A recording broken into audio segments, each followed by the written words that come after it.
آپ یہ دیکھیں گے کہ ان ٹاکس میں سب سے امپورٹنٹ بات یہ ہے کہ جو امریکہ ہے، واشنگٹن، وہ حکومت پاکستان کے بارے میں اس کی کیا رائے اور سوچ ہے، یہ آئی ایم ایف کے ریویو کو دیکھ کر پتہ چلے گا۔ چلیں خیر کوئی نہیں، لیکن الٹیمیٹلی یہ جو ہاتھی ہے نا یہ نکل جائے گا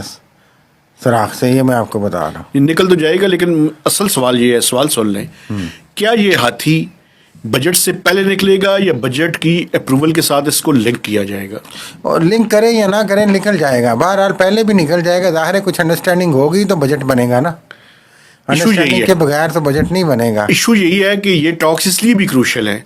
کہ یہ بجٹ کے میجر جو سیلینٹ فیچرز ہیں وہ ان ٹاکس کے دوران جو پیرامیٹرز ہیں وہ فائنل وہ ہے۔ لیکن دیکھیں میں اس لحاظ سے کہہ رہا ہوں مہتاب صاحب کہ ظاہر ہے عالمی برادری کی بھی کوشش ہے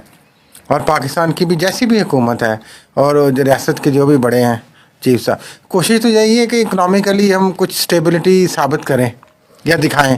تو اس کے لیے ہم کوشش کریں گے کہ کچھ اس طرح کی نیگوسیشن آئی ایم ایف سے کریں کہ یار ہمیں کچھ ادھر بھی دکھانا ہے، نہیں تو آگے قیاس ہے،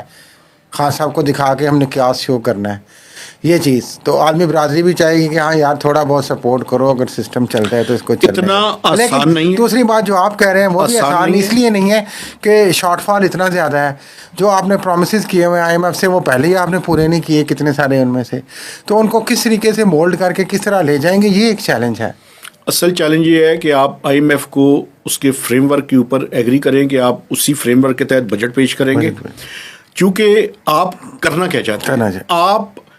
کریز سے ہٹ کے شاٹ مارنا چاہتے ہیں۔